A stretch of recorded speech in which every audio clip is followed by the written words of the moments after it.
So as we're in this before the penultimate class of our series, what I wanted to do is pull together a little bit of everything we've been talking about and really talk about the Shema and the Amidah. The Shema and the Amidah are really the fundamental blocks of the service. And you know, when one is in a kind of Jewish, a formal adult ed environment for Judaism, whether it's rabbinical school or a yeshiva or any kind of other environment, and you're learning about prayer, and you see people who are trying to kind of take big steps forward in their Judaism. The way they learn prayer is by really learning the Shema and Amidah. I remember seeing lots of people trying to learn the Amidah by heart, or kind of really deep in. And it's because it's kind of like when you're learning how to drive, right? If you know how to parallel park and how to go forward and brake and turn and shift lanes, everything else kind of falls into place, right? So these are, the Shema and the Amidah are the building blocks of Jewish prayer. There's on one hand, there's all the mechanics of it, when you bow and how you bow, but I'm not going to be talking about that. If you'd like to refresh that or have questions about that, the cantor can help, or just contact me and I'm happy to go through it. Those are the skills and what Jewish educators now call the choreography of prayer. But I think I'd like to talk more about the meaning of it. And my aim is to always tell people, try and make the Shema and the Amidah like a trusted friend, like a book that you love and that you can go back to, right? There's some books, at least I have some books I love so much that I keep going back to them over the years. They're kind of like my old trusted friend, and they give me something. And I think the Shema and Amidah really are like trusted friends you want to keep go back to.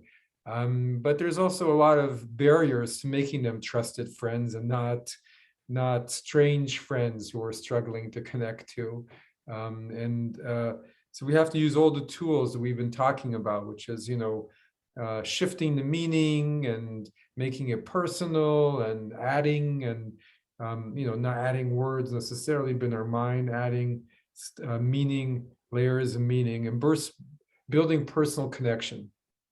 So today, what my plan is we're going to go through the Shema and talk about the meaning of the three paragraphs and what it's all really about. And we'll do it a little bit quickly. And then what I really want to focus is on the Weekday Amida. So why the Weekday Amida and not the Shabbat Amida? Because really, right, daily prayer is the engine of Jewish life on some level, right? So it's daily prayer. And the 19 blessings of the Weekday Amida really have a beautiful fullness and wholeness to them. So we're going to be going through them, but we won't have time, obviously, to go through all 19 in detail. So we're going to go through a few of those blessings in detail, and the others quickly. We're going to go through the blessing for healing in detail. We're going to go through a series that we pray through, but we don't often think about: the blessing for the righteous, the blessing for Jerusalem, the blessing for the Messiah, in some detail. And then we'll go through the blessing of gratitude, and the blessing for peace in more detail. And again, the purpose is to kind of make these into trusted friends. And I guess, what would be one way to come out of this whole year-long class and kind of take forward what we're doing. One would be to feel like more personal connection to prayer in general, or to be able to walk into our service or any other service and feel either renewed in prayer, or feel more comfortable, or feel like it's alive in a new way, or to go through the Amidah and feel like, wow, this is speaking to me again. I see it in a new light, or it's fresh. Or if you don't have a practice of daily prayer, to maybe say, hey, I want to start saying the Shema, once a day before I go to sleep, or maybe even twice a day when I go to sleep and then when I wake up, taking on the new practice of saying the Shema when I wake up, or even more, to pick up a Siddur and say the weekly Amidah once a day at least. in English. And really, one can do that in 10 minutes. You can do it with the tefillin on, if that's your practice, in the talit, or you could do it without. You could do it with all the bowing, or if that doesn't speak to you, I would say even do it without all the bowing, just sitting down and read through it. And if you have time for that and energy for that, that can take just 10 minutes going through the weekday Amida, and just going through that every day. If you do it with a kind of intention, will really give you something. Coming to Minyan obviously is the next step, but if Minyan doesn't speak to you, just saying the weekday Amida at least once a day, with the tefillin on or not, and the Shema, that's the basis of Jewish prayer, right? That's the building block, and really gives you something. Before Shalva was born, so people at the synagogue made fun of me when they heard that I did this. And my wife still has a grudge, but she started to have her contraction, and I said, wait, I'm going to run to the synagogue to get my tefillin, because which in hindsight was not a good decision, but I didn't know what I was doing. I didn't know how fast these things go or not, but I wanted my tefillin so I could pray. And if I was going to be in a hospital for a few days, whatever, I wanted to be able to pray. But I wasn't going to do like a full hour service, with a new baby. I was just going to do 10 minutes, go through Shema, 15 minutes, Shema and Amidah, and that. So, if you do Shema and Amidah, you've fulfilled part of what you're supposed to fulfill. And I think it really gives one something. And it becomes a perfect start to your day. So we're going to start with the Shema, and I'm interested in personal stuff, ways that this connects to us personally. I'll be talking a little bit about the formal meaning of stuff, but mainly about how I think it can touch our hearts. I think, once prayer touches our hearts, it becomes alive and becomes more powerful. Okay. Here we are. Go ahead. I thought it sounded like somebody was about to say something. So here's the Shema, the first paragraph. Any volunteer to read the first paragraph? In English? Sure. In English? Yes. You shall love Adonai your God with all your heart, with all your soul, and with all your might. And these words which I command you this day, you shall take to heart. Teach them diligently to your children, and recite them at home and away night and day. Bind them as a sign upon your hand, as a reminder above your eyes. Inscribe them upon the doorposts of your homes and upon your gates. Okay, wonderful. Well, this, in a tradition, right, the first paragraph of the Shema and the first line of the Shema, right, the Israel, Adonai is our God, Adonai alone, or Adonai is one, is considered to be the Kabbalat all Malchut Shamayim. It's when we receive the yoke of the kingdom of heaven. What do you think that means, receiving the yoke of the kingdom of heaven? They say when you say the first paragraph of the Shema, it's receiving the yoke of the kingdom of heaven. What does that mean? Anybody have any thoughts? What's a yoke? Well, the yoke is the attachment for oxen who are pulling a cart. Yep. Yeah. Mm-hmm. And it basically keeps them working together. Keeps them working, going in a straight line. So what does it mean to receive the kingdom of heaven as a yoke on your shoulders? I've heard the term like the yoke of the mitzvot. And for me, it's like if you're partnering with God, the mitzvot are the connection and the yoke that bind you to God to work in a coherent way with in the world with God. Wonderful. Well, and when we the yoke of the receiving of the commandments is the Shema, but it's actually the second paragraph, and the first paragraph is the kingdom of heaven. So one way that I look at it is, what does it mean to receive the kingdom of heaven, and which in my mind is God, right? That's the kingdom of heaven. Well, what are you doing? You're saying loving God with all your heart, And you're saying, I'm going to try my best to think about God all day long and think about these words, right? I'm going to think about them in the morning and the evening, when I'm in my house, when I'm away, when I'm all these different things. So it's kind of like you wake up in the morning and you say the Shema, and you're saying, I'm going to try my best to remember the words of my tradition and the divine throughout my whole day. And that's kind of taking upon yourself the kingdom of heaven. It's saying, okay, I could go about my day and just, not have that sense of purpose in my life. Or I could go about my day and say, whatever I do, right, going to bed or waking up, I'm going to try and have a little corner of my mind that's remembering purpose. And that's like a little yoke that directs me. I'm a little bit less heavy-handed. I don't imagine myself as an ox that somebody's whipping along to fertilize the thing. But when you say the Shema, it's about putting love, I think, in the center of your being, and the love of our tradition and of God, and kind of saying, I'm going to try and make that a part of my day, right? Whatever I do, I'm going to try and make that a part of my day, whether I'm, it's, bind them as a sign upon your hands and as a reminder above your eyes is tefillin traditionally, but maybe it wasn't tefillin originally, maybe what it meant, was, maybe what it also means is, what's your hand? Your hand is everything you do. And what's your eyes? Your eyes is wherever you look, right? So it's like, whatever you do and wherever you look, try and remember the words of our tradition.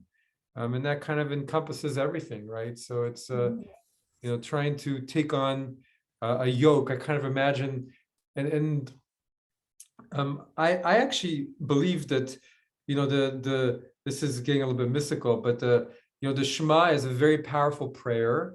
And we speak about that the Shema connects you to heaven in some way. And we talk about the power of the Shema. The mystics talk about the Shema as like a reservoir of power. All the Jews over thousands of years who said the Shema, moments of happiness and moments of being martyrs, walking into gas chambers. It's a very powerful prayer. So when you say it, it kind of connects you to like the core of Judaism.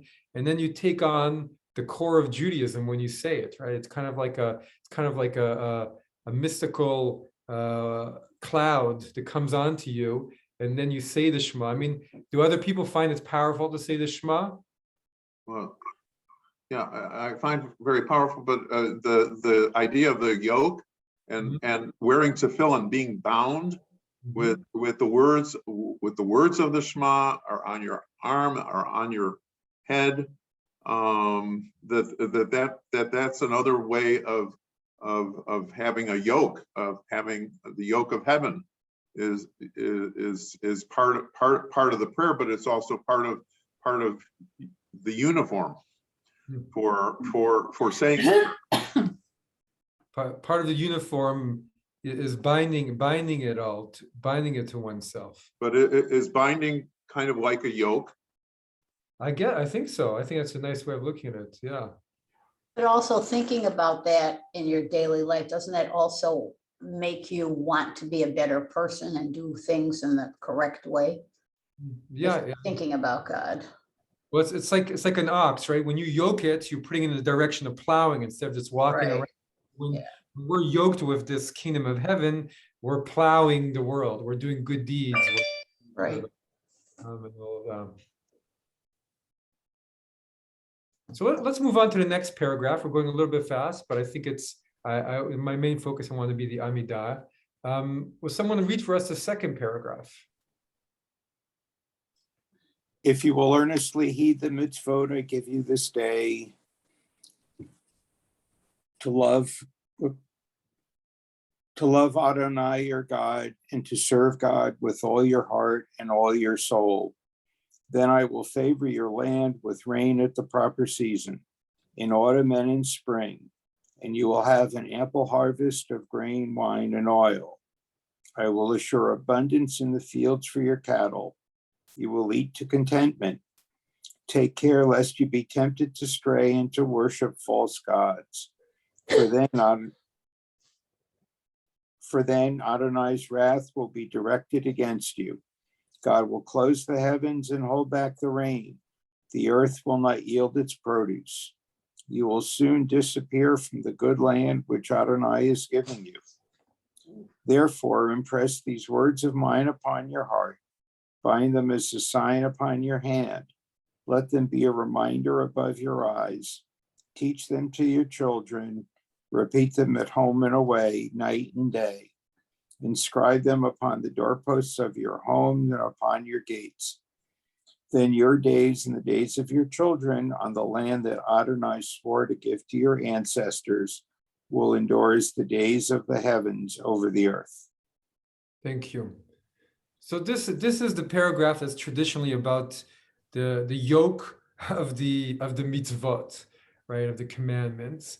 But it's not only about receiving the yoke of the commandments, it's also about, right, this theology that's hard, about, well, if you do the mitzvot, then, good things will happen to you, the rain will come.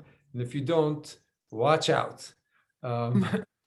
Anybody have any thoughts on this one, of how it can work, for them? You can apply it to today. I mean, if you're a good person, then you'll be rewarded. It's not like I'm going to have an ample harvest of grain, wine, and oil, but maybe if I continue being a good person, I'll have a good life.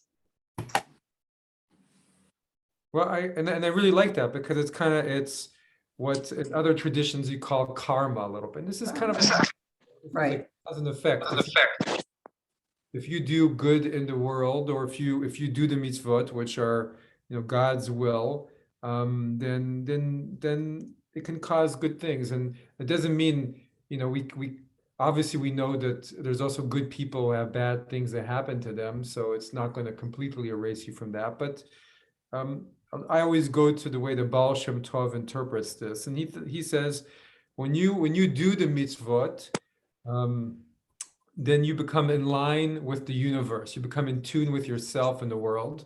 You're kind of just living the way you're supposed to. And then when bad things come your way, you have what you need to deal with them, right? You're in tune. The rains will come at the proper time, even if it's not when you hope they would come, but you're in tune with the world. So you find a way of dealing with it. But when you're verklempt because you don't feel in tune with anything, and even when the rains come at the right time, it feels like the rains are not coming at the right time, right? Everything feels off. And so in my mind, that this is kind of like a paragraph where you try and take on that life of service, of loving, of doing the mitzvot as best we can, and reminding yourself that it's, we're living in a world of cause and effect, and that there is a beautiful and endless web of cause and effect in our world, that happens. Anybody have any other? Go ahead. A thought is that miracles happen all around us.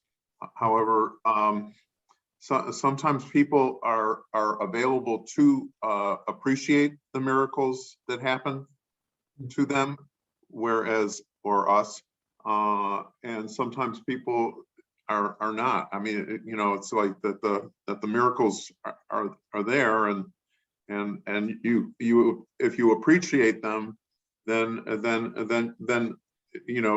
they contribute to your wealth and your the good things happening to you. Wonderful. Rabbi, Yes. I have been struggling with this paragraph for many, many years because of the punitive aspect of it, the center of it.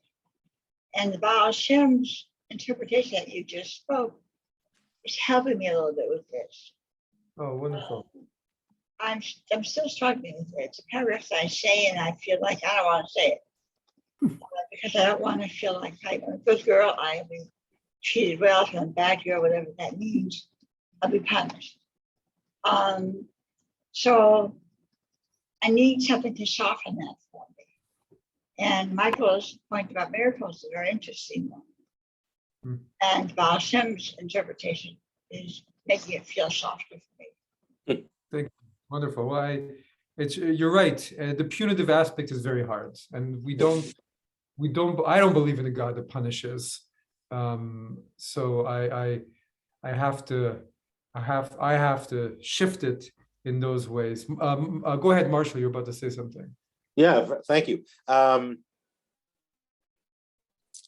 This paragraph, which I've said for decades, kind of has new meaning for me since we made Aliyah and we're actually living on the land that it's talking about. And we've come to appreciate that the rain has to come when it has to come, and if it doesn't come, things will be bad, and economically, et cetera, et cetera. So we're very dependent on the rain coming in the right time, and the idea of the land really rings to me now. That we're living on this land, and the worst thing that, according to this paragraph, is that you will be. How does it work here? You will, first of all, God will hold back the rain, which is a punishment, and you will disappear. You will be lost. Vadatem, I don't know, the good land which God is giving you. Yeah, they changed that. Go ahead. What's that? In the English translation, in the Sim Shalom, they softened it. Yeah, but yeah, you're right. Yeah, you'll be expelled from the land. Things will, it's tit for tat in a sense. But the last thing, very personal now, is that I have a daughter here and 3 grandsons, and when we read the days of your children on the land that God swore to you will endure as the days of heaven on over the earth. It's very powerful. I'm not too keen on the idea of reward and punishment, but the theme of the land throughout the second paragraph is very important and very powerful. Beautiful, thank you. I really feel that too. And the Torah talks about the land often as a land that vomits out its inhabitants, right? It's a powerful land.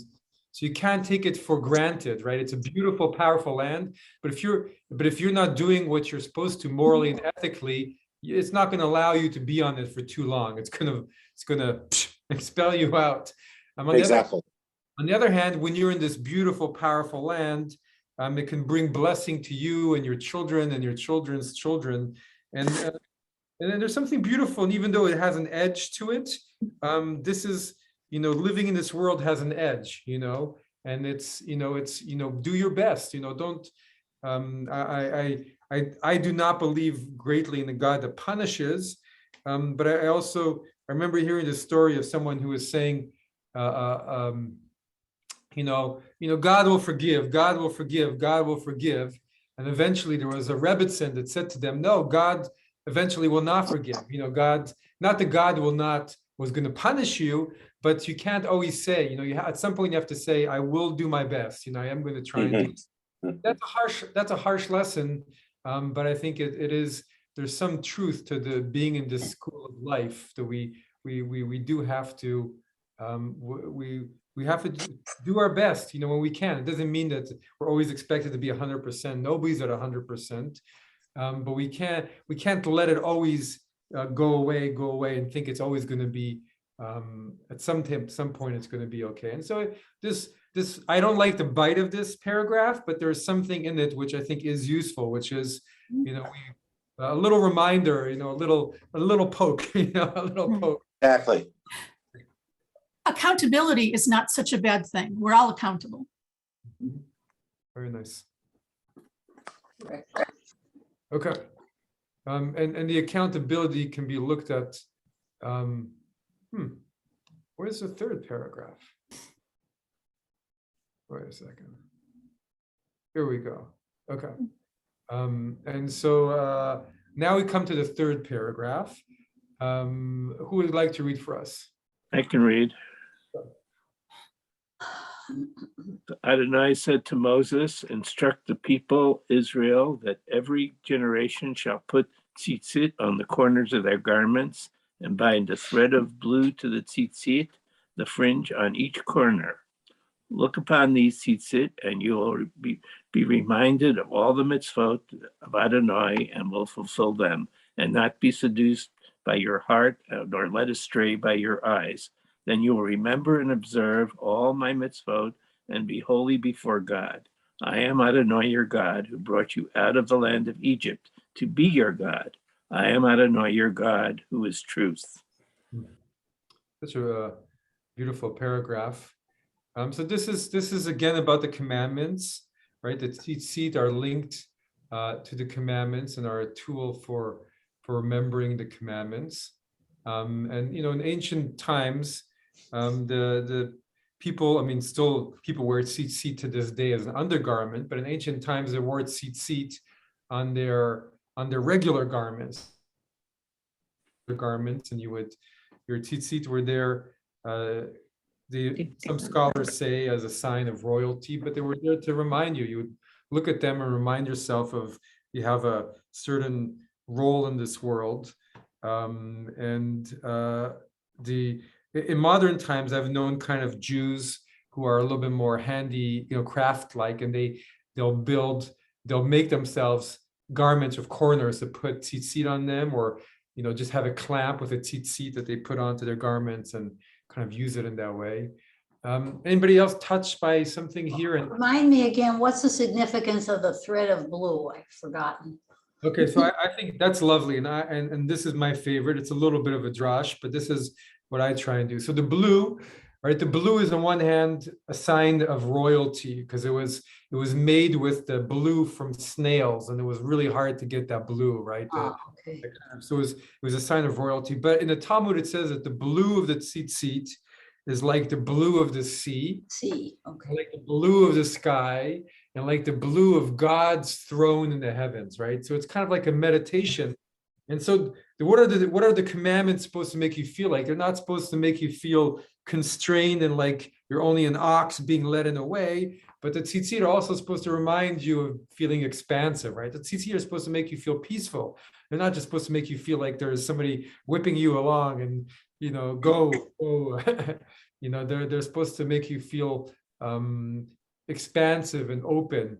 And to me, that's what I do with this paragraph, because the blue of the Techelet is a very beautiful blue, first of all. And so I think, look at your tzitzit and not only remember, okay, I have 613 things in this world, but also, those things are supposed to make me feel peaceful and connected to the throne, connected to God. I thought that they didn't know what they made the blue from, and that's the reason why it's hard, or you don't get the blue thread anymore. You're right, but in modern times they thought that they found it, and there's different schools. There's some people who don't. There's some ultra-Orthodox who don't believe that is the real blue, and then there's two different schools from two different means of extracting it. And there's many people who do believe they found it again. I mean, I have on my tzitzit, I have blue, and Oh, pretty. I asked because my granddaughter made me a tallis, and I'm going to need to put corners on it. She knitted it. She knitted it. Emily knit hers, so it makes sense that she should knit mine. well, the putting in the blue, the techelet, there's different ways to do it, but this way that I do it takes a lot of time. I did it for my dad. Mine was actually done in Israel by wherever I bought it from, but it's really cool. You see, you enjoyed this. There's special knots. Yeah. Beautiful. And it's beautiful, and I like it. So I think that so that's what I do with this paragraph. And also this idea of not being led astray by your eyes and your heart, I find to be quite powerful. So what is it about your eyes that make you lead astray? Because that's in the previous paragraph too, isn't it? It's the same idea. It doesn't quite say that, but that's how kind of the paragraphs connect. But it's kind of like, well, your eyes see something your neighbor has, and it's like, oh, I wish I had that, or, and so that's your eyes leading you to want to take something else, whether it's your neighbor's car or your neighbor's, something else, or it's like having some measure of control over one's senses, that one's senses, lead us sometimes to things that we, shouldn't be, or our heart, our heart will lead us to to say bad things about someone, or so it's, it's, can be seen as a thing of trying to keep ourselves as best we can on the straight and narrow, as best we can, I think, and it's a powerful idea, and to look at it not only as a straight and narrow.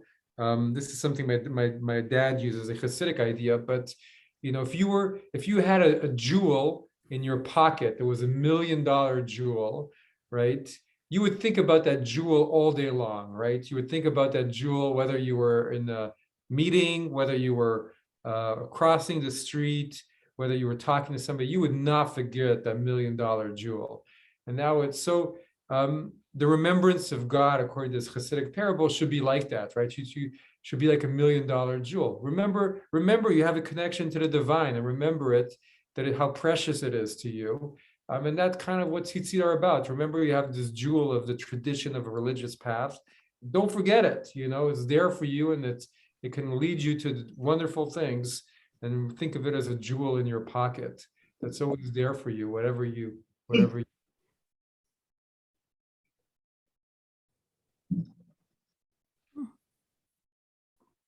Okay. So we're gonna move on, but it's like the movement of, first you're taking on the heaven, the kingdom of heaven, your connection, making the word, binding yourself to the words of Torah, and binding yourself to love of God and all of that. And then you're reminding yourself of accountability, of living in the world of cause and effect, and of the beauty of our land, and also of trying to be in harmony with the world around you, which is part of being on the land. But even if you don't live on the land, if you live outside of the land, trying to be in harmony with your world, and knowing that when you're in harmony with it through, trying to do good things, then good things come your way. And then finally, trying to keep a hold of that path, the calm and the peacefulness of the sea, and remembering what a jewel that is to have that, right? If you can always be in that expansiveness of the sea, then you're going to be able to deal with all the troubles in your life in a much better way, and trying to make that something really, not being we all have so many things that happen to us throughout our lives, and dealing with all the people in our lives. And if only we could hold on to that sea. And, that's a pretty cool little journey to go through. So now we're going to go to the Amidah. we're not going to read through all the Amidah. We'd be here for too long. But I wanted to just quickly give at least my interpretation of the first few words. So the first prayer ends with Shield of Abraham, and it's about connecting to the patriarchs and matriarchs and to their vision of God, right? These are passages that were taken from the book of Exodus, when God reveals himself to Moses about who he is. I am the God of your fathers. So it's kind of like the Amida is the revelation at the burning bush. And it's also about invoking the patriarchs and matriarchs as our protectors as we go into this journey of the Amida, right? The Amida is supposed to be a moment where you take 3 steps back and 3 steps forward into God's presence. And so you're going into a spiritual journey. So you're asking for the shield of Abraham and of Sarah. You're asking for protection as you're going through that journey. And you're kind of trying to take their pathway into the God, their God of Abraham, God of Isaac, and God of Sarah. I'm not just sending a bottle into the sea that has no address. We're part of a tradition. We're part of a millennia old way. And we're kind of trying to invoke all those millennia of relationship with God. The second paragraph is about God who resurrects the dead and supports the falling and heals the ailing and frees the fettered. For me, it's a paragraph about faith. It's a paragraph about faith that, it doesn't work theologically for everybody, but that's what this paragraph says, that even though I live in the world as it is, I believe that God can do anything. That's what I personally say. I know it doesn't work for everybody, but I believe that God can do anything. And that's kind of like a place I put myself in, as I say that paragraph. The third one is God is holy. So I say all holiness comes from God. It's kind of like reminding myself that what is God? God is the source of all holiness. The fourth one is about intelligence and wisdom. And I try and say, well, all wisdom and intelligence comes from the divine. All intelligence that I have is not because I'm intelligent, but because it comes from God. Then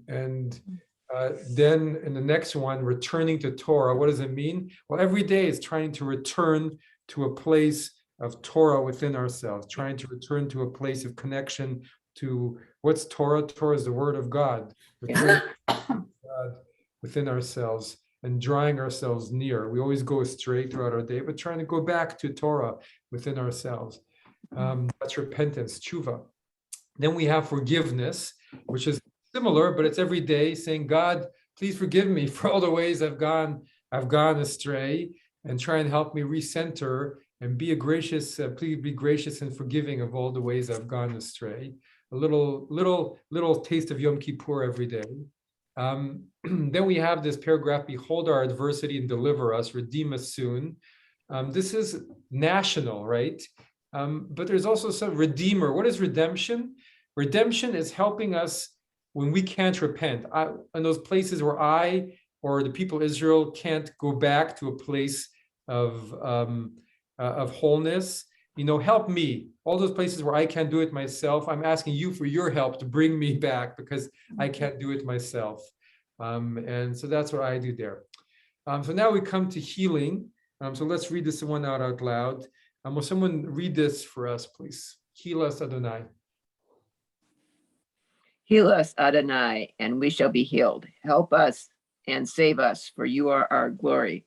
Grant perfect healing for all of our afflictions. And maybe You are faithful and merciful God of healing. Praised are you, Adonai, healer of his people Israel.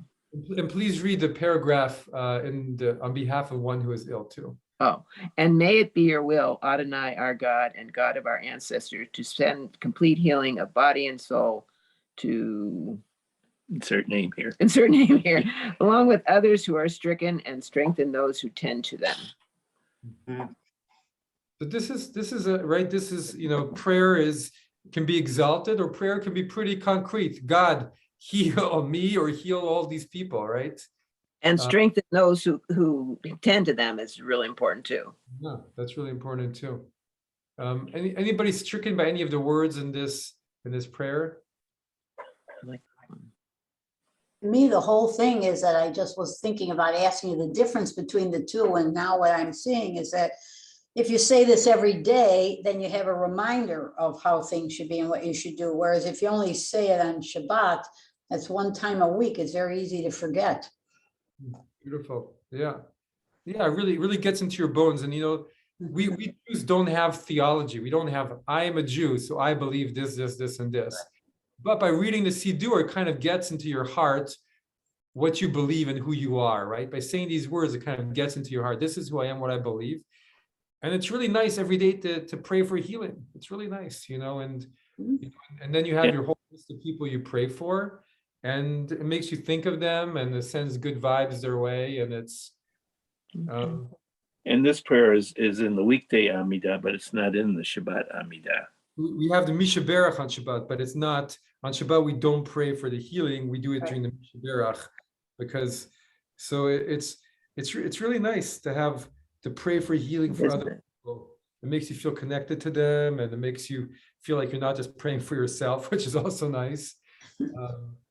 And I think it also, for the people who are ill, if they were aware of people praying for them, I really believe it helps them. I think it helps heal them, which is also very important. It's really moving, isn't it, when you hear somebody's praying for you, right? And to think that somebody is inserting your name in their daily Amidah, it's kind of powerful. Right? It is. You're giving me, while you took your 3 steps forward and you believe you're in front of the Almighty One, you're putting my name in there. It's like you're putting a little note into the kotel, your personal kotel. And also helping those who are helping those, as Judy was saying, and you're praying for, and you believe in complete healing, and perfect healing. You kind of say that twice: grant perfect healing and send complete healing, which to us feels a little miraculous, but there's something beautiful about that.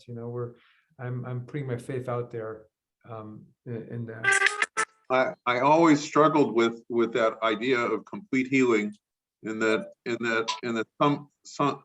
some people's condition is not, it's not one where they are going to be able to be completely healed.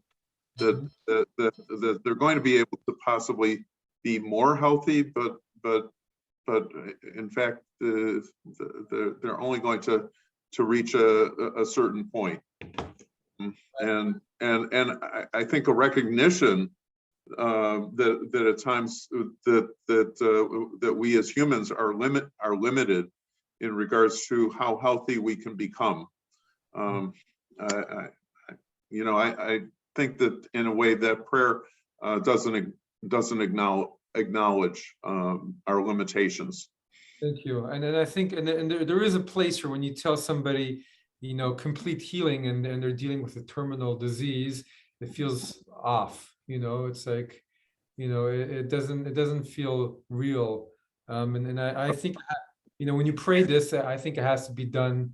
I mean, you can never lose complete hope, but I don't think it doesn't make sense to lead with that, or to really say that in a. Well, I think that there are some people who have been considering changes in regards to this prayer because of those kinds of issues. That there are some people who are playing with some of the kind of wording. That I think there's like a Sidur project. Sure. That's a thing online. But it's just something I've struggled with. Well, I really appreciate you sharing that, and there's a balance between having faith that at any moment the can and people do sometimes come back from, but how rare it is, and in 99.9999% of the case when there's a terminal disease, that's it, and so you don't want to give false hope. There's false hope, but maybe one way, if we want to keep these words, would be to focus on the healing of soul, or the healing of the inner self, or the kind of feeling of giving someone peace in such a horrible place, or whatever healing they want to go through. And I mean, praying for healing is something.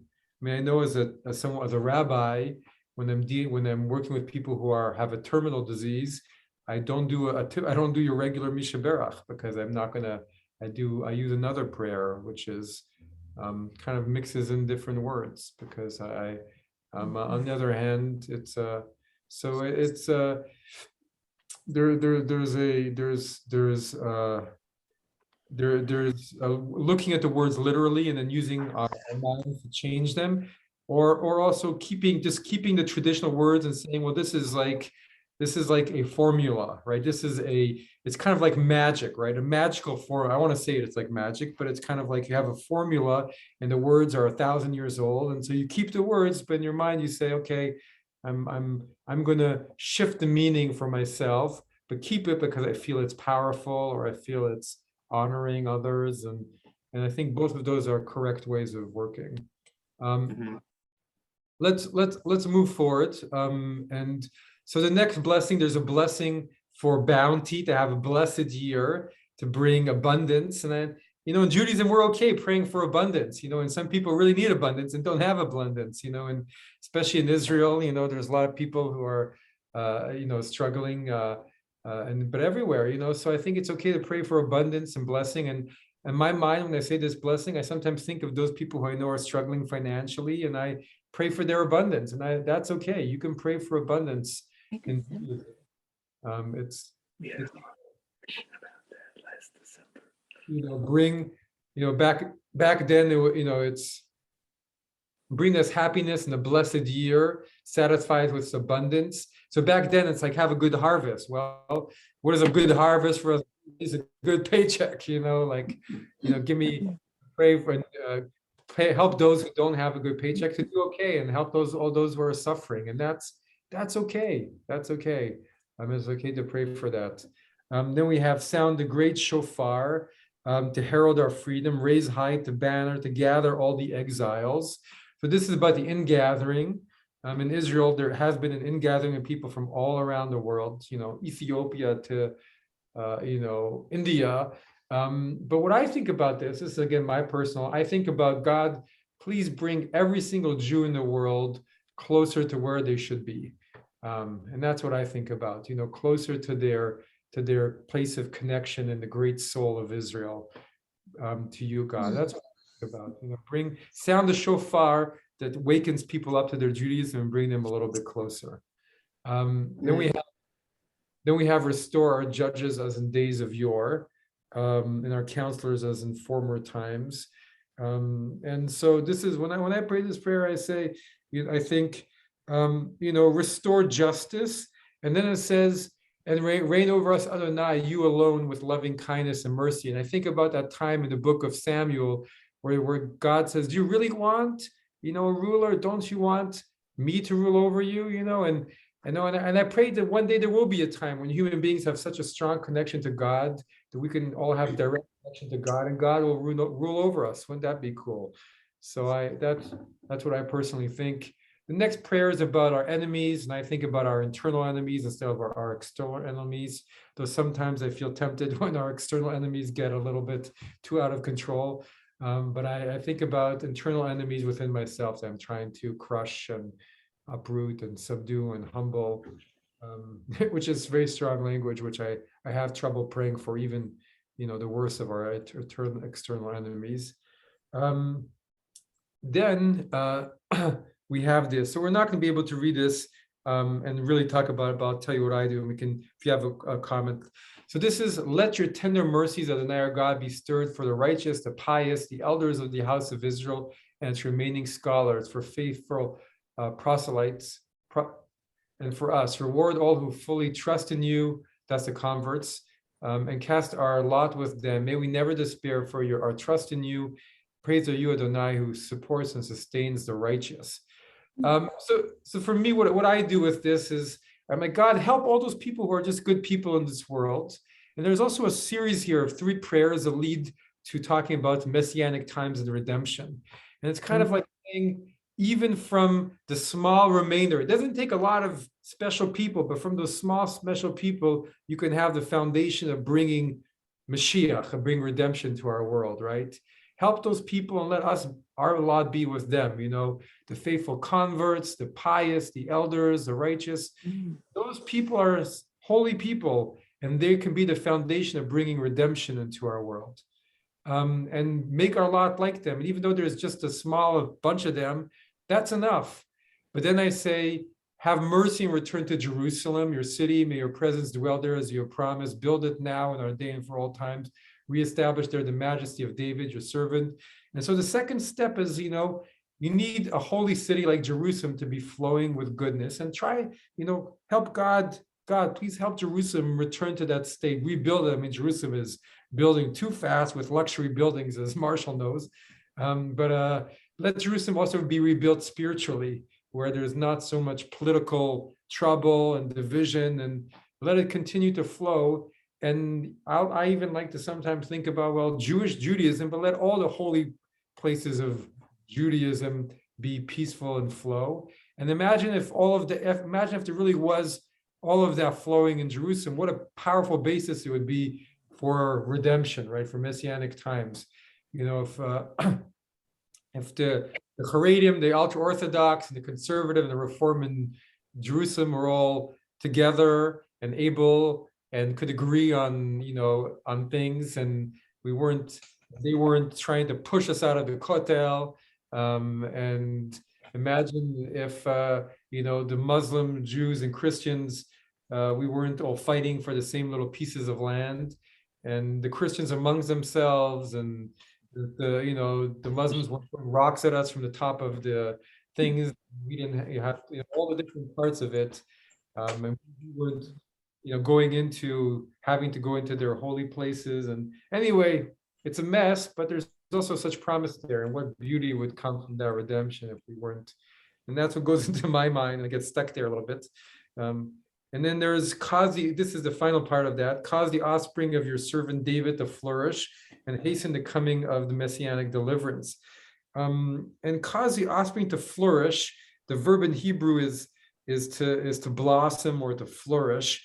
And I kind of think about, well, if all those pieces are in place and the righteous, there's enough good people who are there, and Jerusalem's a good place, and all the holy cities of the world, then that there's really like a blossoming of the Mashiach, right? There's a blossoming within all of our hearts of a vision of goodness and truth, right? We know that when we're in a good place, suddenly goodness blossoms in our hearts. And if only, and that's what I think about, if only all that could blossom in the world. And every day to think about that is really powerful, thinking about if only that goodness and that peace could blossom in all of our hearts, sending that thought in our own being and within out. We're running out of time. So then it's hear our voice. What does that mean to me, hear our voice? And accept our prayer. Don't accept only the prayers that we're saying, but also the prayers we can't quite put words to, our real prayer, our innermost prayer, what we're really praying for, we just can't quite find the words. And then we have the praying for restoring the worship in the temple. And I think of that not necessarily a real temple, but restoring the divine presence to Zion, restoring prophecy, restoring the fullness of our spiritual connection to God as Jews. And then we have what I think is one of our most beautiful prayers, a prayer of thanks, morning, day, and night. Your wonders and gifts accompany us evening, morning, and noon. You are good. You are mercy everlasting. Just expressing gratitude with every inch of our being at every time of the day, and how beautiful that is. Such a beautiful prayer. And that gratitude can just inform everything we do. And in the end, it's not just us, but it's every part of life that does that. Every living creature, we become part of all of the universe, thanking and praising God. And then finally, we have the prayer for peace, because peace seals all of our prayers. And out of peace comes light and goodness. Everything comes out of peace. Torah, well-being, acts of loving kindness, and peace we want. When you have peace, you have everything else. So I'm sorry we had to zip through the end, but we need to go so we allow Courtney to teach Hebrew. I hope we got something out of this. And for our final class, we'll maybe all come together and have a hybrid element too, and pray together. Right, we want to restore our prayer to the sanctuary in person, right? Thank you. Thank you, Rabbi. Thank you Thank so you, much. Rabbi. Thank you, Rabbi. Thank you. Mr. Koch. Thanks.